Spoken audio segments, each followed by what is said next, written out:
नमस्कार, मैं कनिका राव मौजूद हूँ ग्राम सभा सुंदरा में, जहाँ मेरे साथ प्रधान के रूप में श्री रणजीत सिंह जी मौजूद है। मैं इसे जानना चाहूंगी कि अभी तक इन्होंने 4 साल में अपने ग्राम सभा में क्या क्या विकास कार्यों को अंजाम दिया और आने वाले 1 साल के लिए क्या रूपरेखा तैयार किया ताकि ग्राम सभा का काया पलट हो सके। श्री रणजीत जी, आपका हमारे चैनल में बहुत बहुत स्वागत है। जी सर, 4 सालों में जो हमने बहुत काम कराए हैं जी, पर्सनल काम में जो व्यक्तिगत लाभ देते हैं, किसानों की मेहरंडी, आवागमन के लिए चकमार्ग और गांव के रास्ताओं के लिए सीसी करीब लगभग 800 मीटर, एक अमृत सरोवर, 160-70 शौचालय, जो व्यक्तिगत लाभ मोदी जी के द्वारा दिया जाता है। 12,000 रुपए प्रति व्यक्ति को शौचालय का लाभ दिया गया है। स्वच्छ भारत मिशन में आपकी क्या राय है? स्वच्छ भारत तो स्वच्छ भारत, स्वच्छता को लेकर आप अपने ग्राम सभा में क्या क्या काम कर रहे हैं? जितना ग्राम स्वच्छ रहेंगे उतना गांव के लोग भी स्वच्छ रहेंगे। स्वच्छ भारत मिशन जो सरकार ने चलाया, बहुत ही महत्वाकांक्षी योजना है। हम सब प्रधानों का कर्तव्य बनता है गांव को स्वच्छ रखें। गांव स्वच्छ रहेगी, बीमारी नहीं फैलेगी, इससे बहुत लाभ है स्वच्छता। ओडीएफ में आपकी ग्राम सभा हो चुकी है, आरआरसी सेंटर वगैरह बन चुका है? आरआरसी सेंटर निर्माण कार्य चालू है, निर्माण कार्य चालू है मैडम। अच्छा, आपके यहाँ पे जब सर्वे हुआ, बहुत जनता से मुखातिब हुए, नो डाउट आपने बहुत बेहतर काम कराया। क्योंकि राजनीति की सफर आपके घर में शुरू से चलती आ रही है, तो इससे आपको अनुभव भी बहुत अच्छा है। लेकिन एक समस्या जैसे मिली जल निकासी की समस्या आपके ग्राम सभा में। जी, जल निकासी तो जनता परेशान है, इसका निवारण कब तक करवा देंगे? जल निकासी के लिए ग्राम पंचायत में इतना पर्याप्त धन न होने के कारण लगभग इन साल मैंने 1800 मीटर नाला खुदवाया गया है राजवित्त से, और जो गांव के अंदर जल निकासी की व्यवस्था है लगभग 200 मीटर नाली बनवाई है हमने। फिर भी पर्याप्त धन न होने के कारण से हम नाली की व्यवस्था नहीं करा पा रहे हैं, जिससे गांव का जल भराव की स्थिति से समाधान हो सके। ये थोड़ा सा आर्थिक, ग्राम पंचायत में धन अभाव ज्यादा रहता है।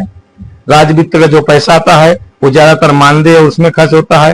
15वां वित्त लगभग 10 महीने होने जा रहे हैं, अभी तक 15वां वित्त ग्राम पंचायतों को उपलब्ध नहीं हो पाई। कोटेदार लेखपाल से आप कितने संतुष्ट हैं? कोटेदार से लगभग 90%, 95% जनता उससे संतुष्ट है। आपका कोई सपना है जो आप अपने ग्राम सभा के लिए करना चाहते हैं, जो किसी प्रधान ने ना किया, आप करना चाहते हैं? मेरी इच्छा है कि ग्राम पंचायत में एक मुक्ति धाम हो, एक बारात घर, जैसे गांव में गरीब लोगों की शादियां होती हैं, विद्यालय, बेसिक शिक्षा अधिकारी के निर्देशानुसार शिक्षक वर्ग, जो भी यहाँ के टीचर हैं, विद्यालय उपलब्ध नहीं करा पाते।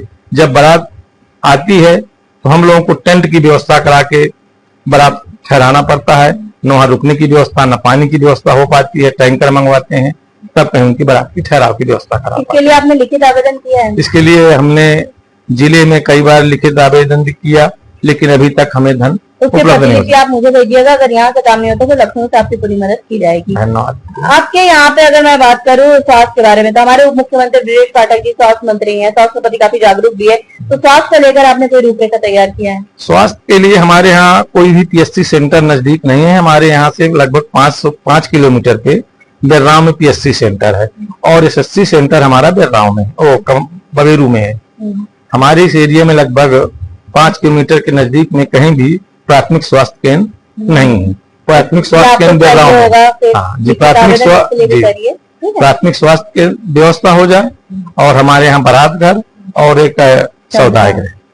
अच्छा, सरकार की 19 बिंदुओं पर 19 पैरामीटर पर आपके कितने काम हो चुके हैं? जैसे विद्यालयों का कायाकल्प, सचिवालय का निर्माण, आंगनबाड़ी केंद्र? हाँ, विद्यालय कायाकल्प हो चुका है, विद्यालय में टाइल लगवाई गई है, विद्यालय की बाउंड्री बनवाई गई है। ये दोनों चीजें विद्यालय कायाकल्प में हो चुकी है। सरकार से आप किस तरह की मदद चाहते हैं कि आपकी ग्राम सभा का विकास हो सके, और आम जनमानस से आप क्या कहना चाहेंगे? सरकार से हम यही चाहते हैं कि जो हमारा पंचायत भवन मिनी सचिवालय जो 2007 में बना था, वहाँ के लिए कच्चा मार्ग है। बरसात के दिनों में गांव के लोग जो अपनी समस्या लेके वहां पहुंचते हैं, कीचड़ भरे रास्ते का ज्यादा लोग वहां पहुंच नहीं पाते, और सचिवालय में भी हम लोग जब जाते हैं तो बड़ी मुश्किल से वहां पहुंचते हैं।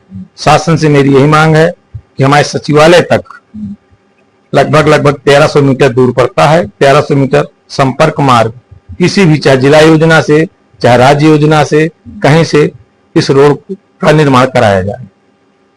हमारे साथ प्रधान जी मौजूद थे। इनका साफ तौर पर कहना है कि इन्होंने अतक प्रयास किया ताकि ग्राम सभा को नंबर 1 ग्राम सभा बनाया जाए। जैसा कि इन्होंने साफ तौर पर कहा, इनका ड्रीम प्रोजेक्ट, इनका सपना एक ग्राम सभा, एक स्वास्थ्य केंद्र हो, साथ ही साथ 12 तक शमशान घाट हो, जिसके लिए लिखित आवेदन कर चुके, एक बार और करेंगे, जिसकी प्रतिलिपि हम सरकार तक जरूर पहुंचाएंगे। जब हम ग्राम सभा में सर्वे किए थे, बहुत सी जनताओं से मुखातिब हुए थे, जिनका कहना था कि प्रधान जी द्वारा बहुत अच्छे काम करवाए गए, पर एक समस्या देखने को मिली थी, जो जल निकासी की समस्या थी, जिस पर हमने आपसे वादा किया था गांव की कहानी प्रधान की जुबानी आप तक ले आएंगे, प्रधान की समस्याओं से आपको रूबरू कराएंगे ताकि आप इनको वक्त दें। के पास अभी भी लगभग 1 साल का वक्त है, जैसे से बजट आएगा अपने गांव के विकास के लिए प्रधान जी वैसे तत्परता के साथ काम करते रहेंगे और हमें उम्मीद है प्रधान जी आप ग्रामवासी की समस्याओं को इसी तरह न केवल सुनेंगे, उसका निवारण भी करेंगे। मेरा लक्ष्य रहता है कि मैं पूरा समय अपने गांव की जनता के लिए देता हूं। कहीं भी कोई समस्या हुई उनके साथ मैं हमेशा खड़ा रहता हूं। सुख दुख में किसी भी तरह की समस्या है, मैं गांव की जनता के प्रति हमेशा अपना उत्तरदायित्व समझता हूं,